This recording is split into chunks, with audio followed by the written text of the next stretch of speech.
Hello students, आज हम लोग अकाउंट्स का चैप्टर नंबर 1 स्टार्ट कर रहे हैं, इंट्रोडक्शन टू पार्टनरशिप। ये चैप्टर फर्स्ट एंड सेकंड ये दोनों चैप्टर्स एक दूसरे के साथ रिलेटेड हैं, इसीलिए हम लोग इस चैप्टर को बहुत अच्छे से इस चैप्टर में मेजरली हमारा थ्योरी और शॉर्ट सम्स आने वाला है। आज हम लोग इस वीडियो के अंदर थ्योरी डिस्कस करेंगे और नेक्स्ट वीडियो से लेके हम लोग इसके शॉर्ट सम्स स्टार्ट करेंगे। स्टूडेंट्स, हम लोगों ने पार्टनरशिप के बारे में 11th स्टैंडर्ड में बीए के अंदर पढ़ा हुआ है, बिजनेस स्टडीज के अंदर हम लोगों ने पढ़ा हुआ है कि पार्टनरशिप का मतलब क्या होता है। सबसे पहले हम लोग देखें तो पार्टनरशिप का मीनिंग क्या होता है। स्टूडेंट्स, पार्टनरशिप के लिए 1932 में इंडिया के अंदर एक एक्ट पास किया गया था, and as per this act when 2 or more persons join together, combine together to distribute results of the business is considered as a partnership firm। मतलब एक ऐसा फर्म जहां पे 2 या उससे ज्यादा लोग जुड़ रहे हैं कि बिजनेस का जो भी रिजल्ट होगा, because it is not necessary that every time we earns profit, sometimes we have to make loss also, कभी कभी हमको लॉस भी करना पड़ता है। So whatever is the result of the business is to be distributed among the partners, that kind of firm is considered as our partnership। ये 1932 का act कहता है कि जहां पे 2 या उससे ज्यादा लोग मिलके एक ऐसी ऑर्गेनाइजेशन को चला रहे हैं कि जहां पे जो भी रिजल्ट आया, वेदर इट इज प्रॉफिट और लॉस, वो पार्टनर्स एक दूसरे में डिस्ट्रीब्यूट कर लेंगे। उस ऑर्गेनाइजेशन को हम लोग पार्टनरशिप कहते हैं। अब स्टूडेंट्स, पार्टनरशिप के कैरेक्टरिस्टिक्स क्या क्या हैं वो हम लोग डिस्कस करेंगे। स्टूडेंट्स, आज के इस वीडियो के अंदर हम लोग इस चैप्टर की सिर्फ थ्योरी डिस्कस करेंगे और नेक्स्ट वीडियो से लेके हम लोग इसके प्रैक्टिकल सम्स डिस्कस करेंगे।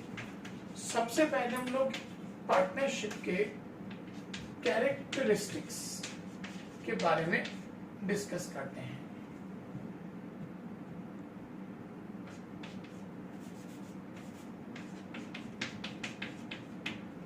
स्टूडेंट्स, सबसे पहला जो कैरेक्टरिस्टिक होता है वो आता है creation by contract. Creation by contract. Students, partnership is a contract and this contract may be oral और written. I use the word may be. It completely depend upon partners whether they want oral contract, oral agreement और written agreement. ये partners के ऊपर है। अगर वो चाहे oral agreement में चल सकता है, सपोज मैं हूं और मेरा एक फ्रेंड है, अगर हम दोनों ने ओरल एग्रीमेंट कर लिया कि यहाँ पे कल से लेके पार्टनरशिप शुरू तो शुरू। It is not mandatory to make a contract of partnership. It is upon the partners. वो पार्टनर्स के ऊपर है कि वो ओरल कॉन्ट्रैक्ट करना चाहते हैं कि रिटन कॉन्ट्रैक्ट करना चाहते हैं, but contract is necessary. So partnership is based on creation of contract, जहां पे 2 पार्टनर्स या जितने भी पार्टनर्स हैं वो एक कॉन्ट्रैक्ट बनाते हैं, जिस कॉन्ट्रैक्ट में कई सारी इंफॉर्मेशंस होती हैं, वो हम लोग नेक्स्ट आंसर के अंदर डिस्कस करेंगे। सेकंड जो कैरेक्टरिस्टिक है student, that is profit objective.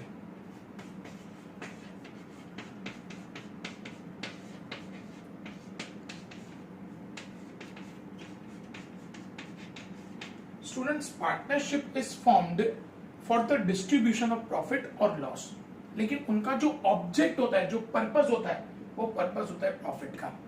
अगर 2 लोग मिलकर समाज सेवा कर रहे हैं, अभी आप लोगों को पता है क्या सिचुएशन चल रहा है, 2 लोगों ने मिलकर नक्की किया कि हम लोग गरीब लोगों को खाना खिलाएंगे। It is not a partnership, क्योंकि वहां पे प्रॉफिट मोटिव नहीं है।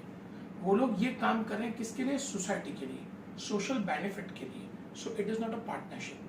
Partnership is a business which is always formed to earn profit, जो हमेशा प्रॉफिट के ऑब्जेक्ट के साथ, प्रॉफिट के मोटिव के साथ स्टार्ट किया जाता है।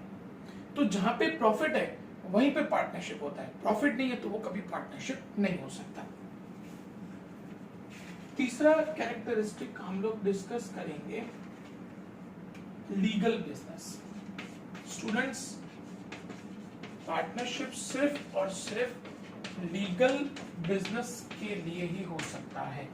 इलीगल बिजनेस के लिए कभी पार्टनरशिप नहीं हो सकता। गुजरात के अंदर लिक्कर बैन है, दो लोग मिलकर अगर पार्टनरशिप करते हैं कि हम लोग लिक्कर का बिजनेस करेंगे, अलाउड नहीं है क्योंकि लिक्कर यहाँ पे बैन है। तो partnership is always formed for legal business, illegal business के लिए कभी पार्टनरशिप नहीं होता है। उसके बाद चौथा कैरेक्टरिस्टिक हम लोग डिस्कस करेंगे which is agent of each other.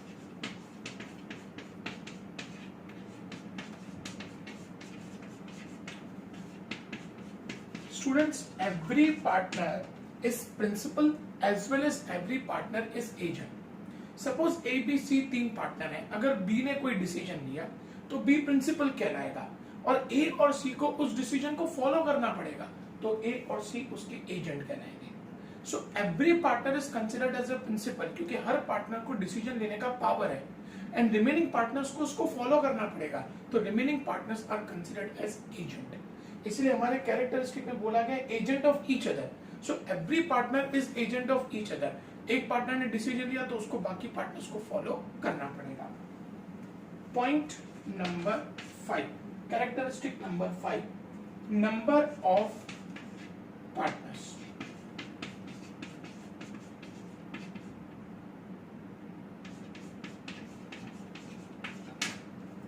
Students, there are minimum 2 partners, minimum 2 partners होते हैं and maximum as per 2013 act maximum partners can be 100, as per 2014 act maximum partners can be 50। minimum 2 partners 2013 के act के हिसाब से maximum 100 partners और 2014 के act के हिसाब से मैक्सिमम 50 पार्टनर्स ही हो सकते हैं। 50 से ज्यादा पार्टनर्स अगर कोई ऑर्गेनाइजेशन 2014 के बाद स्टार्ट हुआ है, जो ऑर्गेनाइजेशन 2013-14 में स्टार्ट हुआ है वहां पे मैक्सिमम 100 पार्टनर्स हो सकते हैं, लेकिन जो ऑर्गेनाइजेशन 2014 के बाद स्टार्ट हुआ है उसमें मैक्सिमम 100 पार्टनर्स ही होंगे, 100 पार्टनर्स से ज्यादा वहां पे अलाउड नहीं है। Point number 6, unlimited liability.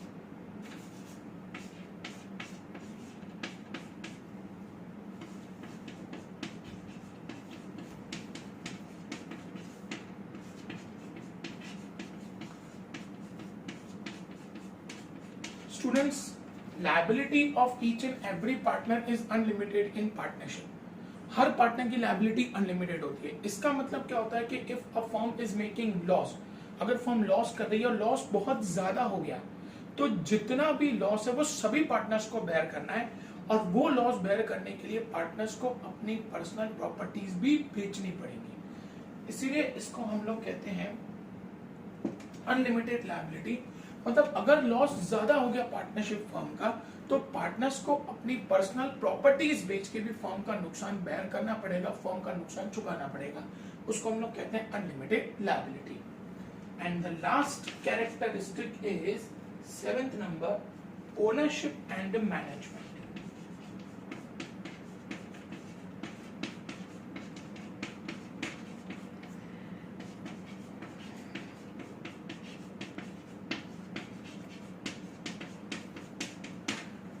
Student, each and every partner is owner of partnership firm. ABC 3 partners है तो वो तीनों उसके ओनर हैं एंड उन तीनों के पास बिजनेस को मैनेज करने का पावर है। सो इसका मतलब ओनरशिप एंड मैनेजमेंट वो किसके हाथ में रहता है? पार्टनर्स के हाथ में। बिजनेस का हर डिसीजन लेने का पावर ओनर्स के पास है, मतलब कि पार्टनर्स के पास है। और एक पार्टनर ने अगर डिसीजन लिया है तो वो डिसीजन सभी पार्टनर्स को फॉलो करना है। बिजनेस को कैसे मैनेज करना है, कैसे बिजनेस चलाना है, वो सब पार्टनर्स के हाथ में है क्योंकि वो लोग ओनर्स हैं, तो उनको डिसाइड करना है कि बिजनेस को किस तरीके से कंटिन्यू करना है। So ownership and management completely rest with the partners of the partnership firm. हाँ, कई बार ऐसा हो सकता है कि मान लो 4 पार्टनर्स हैं, ABCD 4 पार्टनर हैं। ABC ने ये नक्की किया कि D से पैसा इन्वेस्ट करेगा, वो मैनेजमेंट नहीं करेगा, वो बिजनेस का ओनर होगा लेकिन वो रेगुलर काम नहीं करेगा, तो ये पॉसिबल है। वो ओनर कहलाएगा लेकिन वो मैनेजमेंट नहीं करेगा, मैनेजमेंट ABC करेंगे। कई बार ऐसा भी होता है कि ABCD 4 पार्टनर हैं, A और B बोलते हैं कि भाई हम काम करेंगे तुम पैसा लगाओ, लेकिन ओनर तो चारों ही होंगे। मैनेजमेंट भले A और B करें लेकिन ओनर तो चारों के चारों रहेंगे। सो जितने भी पार्टनर्स हैं उन वो सारे के सारे पार्टनर्स बिजनेस के ओनर हैं और उन सभी पार्टनर्स के पास अथॉरिटी के वो बिजनेस का मैनेजमेंट कर सकते हैं। अब स्टूडेंट्स, ये आंसर हमारा यहाँ पे कंप्लीट हुआ। अब हम लोग स्टूडेंट्स इस चैप्टर का बहुत इंपॉर्टेंट आंसर डिस्कस करेंगे। ये आंसर इतना इंपॉर्टेंट है कि आगे के सारे प्रैक्टिकल सम्स इस एक आंसर के ऊपर डिपेंडेंट है। स्टूडेंट्स, पार्टनर्स के बीच में जो एग्रीमेंट बनता है उसको हम लोग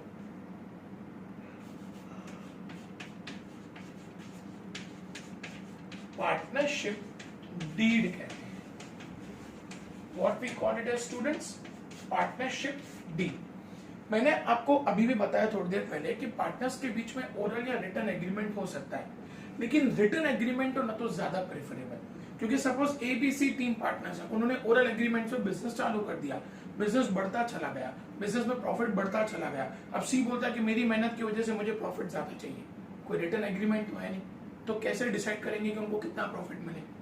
तो उस टाइम पे क्या कंफ्लिक्ट क्रिएट होने के चांसेस रहते हैं, झगड़े होने के चांसेस रहते हैं। तो इसीलिए जितना हो सके अगर पार्टनरशिप डीड रिटन फॉर्म में हो तो वो बेस्ट पार्ट है। अब स्टूडेंट्स, जब पार्टनर्स के बीच में रिटन एग्रीमेंट बनता है, that written agreement is considered as partnership deed. अब उस पार्टनरशिप डीड के अंदर क्या क्या पॉइंट्स इंक्लूड हो जाते हैं, उस एग्रीमेंट में क्या क्या पॉइंट्स इंक्लूड हो जाते हैं, वो हम लोग एक एक करके डिस्कस करेंगे। इस एग्रीमेंट के अंदर सबसे पहले जो पॉइंट इंक्लूड किया जाता है वो है डिटेल्स ऑफ पार्टनर्स। सभी पार्टनर्स की डिटेल्स इस एग्रीमेंट के अंदर डाली जाती है, मतलब पार्टनर का नाम, उनका एड्रेस, वो कहां के रहने वाले हैं, ये हर एक चीज सबसे पहले इस पार्टनरशिप डीड के अंदर डाली जाती है। सेकेंड पॉइंट इस एग्रीमेंट में क्या डाला जाता है, that is details of firm. Students, details of firm का मतलब होता है कि फर्म कहां पे काम करेगा, फर्म का एड्रेस क्या होगा, अगर फर्म की ब्रांचेस होंगी तो उन ब्रांचेस का एड्रेस क्या होगा, वो सारी की सारी डिटेल्स इस एग्रीमेंट के अंदर डालनी होती हैं। इसका एक और रीजन होता है स्टूडेंट्स, फर्म जहां पे रजिस्टर्ड होता है, अगर मान लो पार्टनर्स के बीच में कोई भी प्रॉब्लम क्रिएट हुआ तो उसका जो भी, अगर सपोज पार्टनर्स एक दूसरे के ऊपर केस करना चाहते हैं, मान लो 3 पार्टनर्स हैं ABC, A पार्टनर गुजरात को बिलोंग करता है, B पार्टनर महाराष्ट्र को बिलोंग करता है, C पार्टनर मध्य प्रदेश को बिलोंग करता है। अब तीनों अलग अलग स्टेट से बिलोंग करते हैं, केस कहां पे रजिस्टर्ड होगा, कौन सी कोर्ट में रजिस्टर्ड होगा, गुजरात, महाराष्ट्र के मध्य प्रदेश। तो स्टूडेंट्स, जहां पे पार्टनरशिप को रजिस्टर किया जाता है, सपोज पार्टनरशिप गुजरात में रजिस्टर्ड है तो केस यहाँ पे रजिस्टर्ड होगा, केस यहाँ पे फाइल होगा। अगर पार्टनरशिप महाराष्ट्र में रजिस्टर्ड है तो केस वहां पे फाइल होगा। इसीलिए उसका डिटेल डालना पार्टनरशिप फर्म का वो बहुत इंपॉर्टेंट है। तीसरा पॉइंट हम लोग क्या इंक्लूड करेंगे, type of business.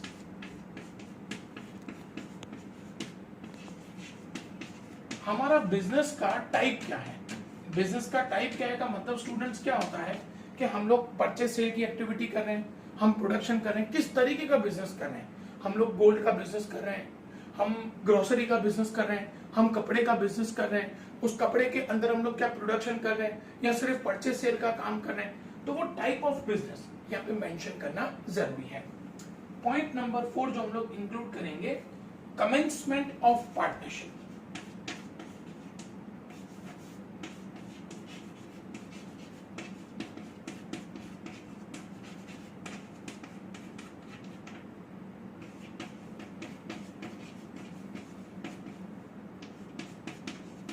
Students, commencement of partnership का मतलब होता है कि कब से लेके, किस डेट से लेके हम लोग पार्टनरशिप को स्टार्ट कर रहे हैं, किस डेट से लेके पार्टनर्स एक दूसरे के साथ मिलकर बिजनेस स्टार्ट कर रहे हैं, तो वो डेट वहां पे मेंशन करना जरूरी है। कभी कभी क्या होता है स्टूडेंट्स, टर्म पार्टनरशिप होता है, तो टर्म पार्टनरशिप में हमको ये भी मेंशन करना पड़ता है कि कितने ड्यूरेशन के लिए, 2 साल, 3 साल, 5 साल के लिए हमारा बिजनेस होगा, या कभी कभी क्या होता है अनलिमिटेड टाइम ड्यूरेशन का पार्टनरशिप होता है, तो वहां पे हम लोग सिर्फ ये मेंशन कर देते हैं कि किस डेट से लेके हमारा बिजनेस स्टार्ट होगा, फिर वो जब तक चलना चाहे, 5 साल, 10 साल, 15 साल, 20 साल, जब पार्टनर्स को लगेगा कि अब हम लोगों का एक दूसरे के साथ नहीं बन रहा है, वो लोग उसी टाइम पे पार्टनरशिप फॉर्म को खत्म कर देंगे। 5th नंबर पॉइंट है स्टूडेंट्स हमारा कैपिटल, मोस्ट इंपॉर्टेंट पॉइंट, कौन सा पार्टनर कितना कैपिटल डालेगा।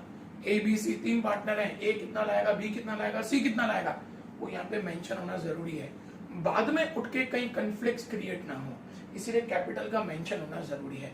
कभी कभी ऐसा भी होता है कि जैसे 3 पार्टनर्स हैं, ए बोलता है मेरे पास पैसा नहीं है, मैं मेहनत करूंगा, बी और सी बोलते हैं ठीक है पैसा हम डालेंगे, ये चीज भी पॉसिबल है, बी और सी पैसा डालेंगे, मैनेजमेंट पूरा का पूरा ए करेगा, लेकिन वो एग्रीमेंट में लिखा हुआ होना चाहिए कि ए ने कोई पैसा नहीं डाला, वो आने वाले फ्यूचर में भी कोई पैसा नहीं डालेगा, पैसा पूरा बी और सी का होगा।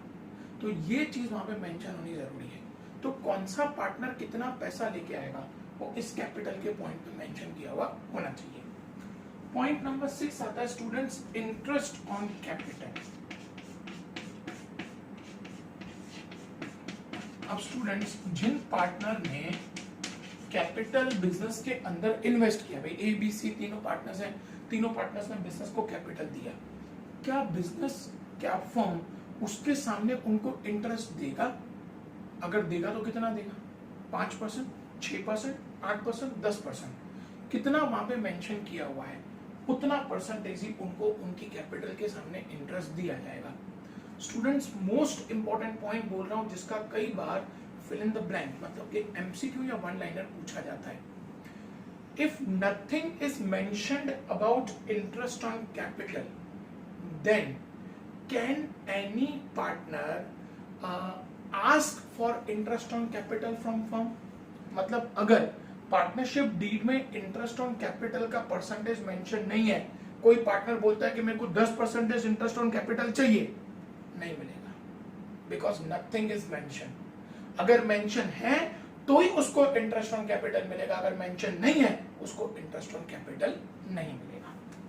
नेक्स्ट पॉइंट नंबर 7 पे जाते हैं स्टूडेंट्स। स्टूडेंट, ये एक एक पॉइंट आप लोग ध्यान से सुनेंगे क्योंकि इसके ऊपर से हमारे आगे के प्रैक्टिकल सम्स हैं। पॉइंट नंबर 7 आता है ड्राइंग्स। स्टूडेंट्स, ड्राइंग्स का मतलब होता है कौन सा पार्टनर कितना पैसा विड्रॉ करेगा।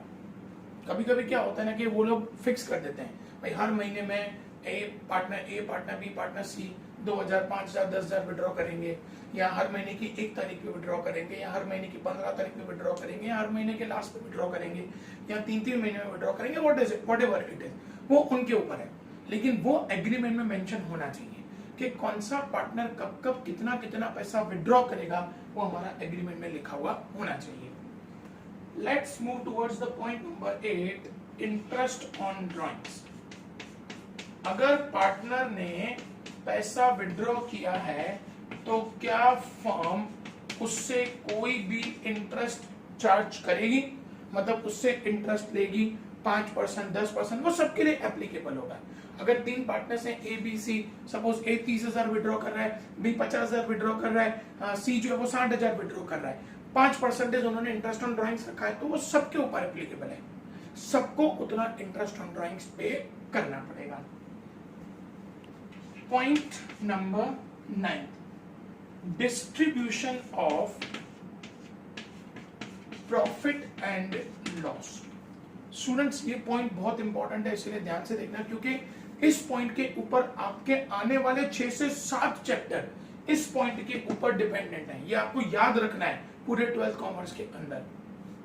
पार्टनरशिप डीड के अंदर किस रेशियो में पार्टनर्स अपना प्रॉफिट डिस्ट्रीब्यूट करेंगे वो मेंशन किया हुआ होना चाहिए। जैसे 3 पार्टनर्स हैं ए बी सी, उनका रेशियो क्या होगा? 5:3:2, 4:3:2, 4:2:1, 4:3:1, क्या रेशियो होगा वो यहाँ पे मेंशन किया हुआ होना चाहिए। सपोज ऐसा हुआ कभी कि पार्टनर्स ये पीएनएल का रेशियो लिखना भूल गए, तो हम लोग कौन से रेशियो में डिस्ट्रीब्यूट करेंगे? तो ऑलवेज इक्वल रेशियो के अंदर प्रॉफिट या लॉस डिस्ट्रीब्यूट किया जाएगा। स्टूडेंट्स, फिर से रिपीट कर रहा हूं, अगर वहां पे रेशियो मेंशन करना भूल गए तो बाय डिफॉल्ट जितने भी पार्टनर्स हैं वो जो भी प्रॉफिट है या लॉस है वो इक्वल रेशियो में डिस्ट्रीब्यूट करेंगे। मतलब ए बी है तो 1:1, ए बी सी है तो 1:1:1, ए बी सी डी है तो 1:1:1:1, मतलब जितने भी पार्टनर्स हैं वो इक्वल रेशियो के अंदर अपना प्रॉफिट डिस्ट्रीब्यूट करेंगे। पॉइंट नंबर 10, सैलरी, बोनस और कमीशन। स्टूडेंट्स, ये भी बहुत इंपॉर्टेंट पॉइंट है क्योंकि इसके ऊपर भी कई बार थ्योरेटिकल क्वेश्चन पूछा जाता है। अगर कोई एक्टिव पार्टनर है, एक्टिव पार्टनर का मतलब है कोई ऐसा पार्टनर है जो ज्यादा मेहनत कर रहा है, तो क्या हम लोग उसको सैलरी देंगे? क्या हम लोग उसको कोई बोनस देंगे? क्या हम लोग उसको कोई कमीशन देंगे? It must be mentioned in our partnership deed, वो हमारा पार्टनरशिप डीड में मेंशन किया हुआ होना चाहिए। सपोज ऐसा हुआ कि हमने मेंशन नहीं किया, ए बी सी 3 पार्टनर है, ए बहुत मेहनत कर रहा है और वो हमको बोलता है कि भाई मेरे को तो सैलरी चाहिए, नहीं तो मैं काम नहीं करूंगा, उसको सैलरी नहीं मिलेगा, because it is not mentioned in partnership deed. अगर पार्टनरशिप डीड में लिखा हुआ है तो ही उसको सैलरी, बोनस, कमीशन मिलेगा, अगर नहीं लिखा हुआ है उसको सैलरी, बोनस, कमीशन नहीं मिलेगा। Point number 11, interest on loan. Students, ये भी आप लोगों के सम्स के लिए बहुत इंपॉर्टेंट पॉइंट है। सपोज 3 पार्टनर्स है students, A B C. Partner A ने फर्म को 1 लाख रुपए का लोन दिया है, तो उसके सामने, उस लोन के सामने फर्म उसको कितना इंटरेस्ट देगा? 5%, 8%, 10%, कितना देगा? वो इस पार्टनरशिप डीड के अंदर मेंशन किया हुआ होना चाहिए। लेकिन कभी ऐसा होता है कि वहां पे इंटरेस्ट ऑन लोन हम लोग लिखना भूल जाते हैं पार्टनरशिप के अंदर, तो स्टूडेंट्स बाय डिफॉल्ट पार्टनर को 6% इंटरेस्ट ऑन लोन मिलेगा, उससे ज्यादा नहीं मिलेगा। अब स्टूडेंट एक क्वेश्चन मैं बोल रहा हूं, ध्यान से सुनना। ए बी सी 3 पार्टनर्स हैं, ए ने फर्म को 50,000 रुपए का लोन दिया और उन्होंने इंटरेस्ट ऑन लोन मेंशन करना भूल गए। अब ए बोलता है कि मेरे को 10% इंटरेस्ट चाहिए, नहीं मिलेगा, 6% ही मिलेगा। अगर 10% लिखा हुआ है तो उसको 10% मिलेगा, अगर नथिंग इज मेंशन्ड तो उसको बाय डिफॉल्ट 6% ही इंटरेस्ट ऑन लोन मिलेगा। Point number 12, goodwill. स्टूडेंट्स, हम लोगों ने इसके पहले गुडविल चैप्टर डिस्कस किया कि हम लोग गुडविल किस मेथड से कैलकुलेट करेंगे। वो पार्टनरशिप डीड के अंदर लिखा हुआ होना चाहिए। प्रॉफिट मेथड, मतलब simple average method, weighted average method, super profit method, capitalisation method या कैपिटलाइजेशन और सुपर प्रॉफिट मेथड, किस मेथड से गुडविल हम लोगों को कैलकुलेट करना है, वो इस पार्टनरशिप डीड के अंदर लिखा हुआ होना चाहिए। अब हम लोग चलते हैं स्टूडेंट्स पॉइंट नंबर 13 के ऊपर। पॉइंट नंबर 13 है एडमिशन और रिटायरमेंट। अब स्टूडेंट्स, ये क्या होता है?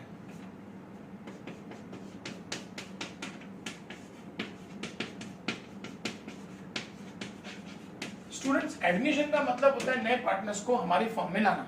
ए बी 2 पार्टनर है, अब सी हम लोग नए पार्टनर को लाना चाहते हैं किसी भी रीजन की वजह से, हमें पैसों की जरूरत है या हमें एक और बंदे की जरूरत है, तो हम लोग एक नए पार्टनर को लाना चाहते हैं, वो कहलाता है एडमिशन।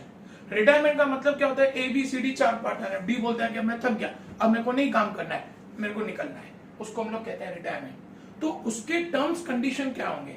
नया पार्टनर आएगा तो कितना कैपिटल लेके आएगा, हम लोग उसको कितना प्रॉफिट लॉस देंगे, या पुराना पार्टनर जाएगा तो हम लोग उसको कितना पैसा देंगे, ये सब टर्म्स एंड कंडीशन जो है वो हमारे इस पॉइंट पे 13 नंबर पॉइंट में एडमिशन और रिटायरमेंट में मेंशन किए हुए होने चाहिए। And last is dissolution.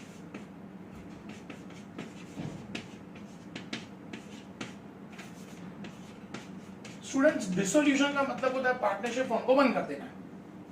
कई सारे सर्कमस्टेंसेस ऐसे होते हैं कि हमको पार्टनरशिप फॉर्म को बंद करना पड़ता है, तो वो यहाँ पे मेंशन किया हुआ होना चाहिए कि किस रीजन की वजह से पार्टनर्स की नहीं बनती है, तो वो कैसे अपना डिसोल्यूशन प्रोसीजर करेंगे। नोटिस देंगे या डायरेक्टली कोर्ट में जाएंगे या इंटरनल सेटअप करेंगे, या अगर मान लो 10 साल का पार्टनरशिप है तो 10 साल के बाद उसको रोक देंगे, बंद कर देंगे, डिसॉल्व कर देंगे, या उसको रिन्यू करके बिजनेस को कंटिन्यू करेंगे। डिसोल्यूशन का मतलब होता है बिजनेस को बंद करना। तो किस टर्म्स एंड कंडीशन पे और किस तरीके से, किन ग्राउंड्स पे, किन रीजंस के बेसिस पे बिजनेस को बंद किया जाएगा, वो हमारा इस डिसोल्यूशन के पॉइंट पे मेंशन किया हुआ होना चाहिए। तो स्टूडेंट्स, ये 14 ऐसी पॉइंट्स हैं जिसके ऊपर पार्टनरशिप का पूरा बिजनेस डिपेंडेंट होता है। मतलब जब भी कोई पार्टनर्स एक दूसरे के साथ बिजनेस चालू करते हैं, अगर वो लोग एग्रीमेंट बनाते हैं तो इस एग्रीमेंट के अंदर ये 14 पॉइंट्स इंक्लूड होने चाहिए।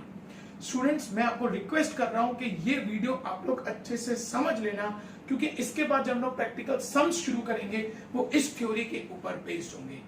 Thank you, students.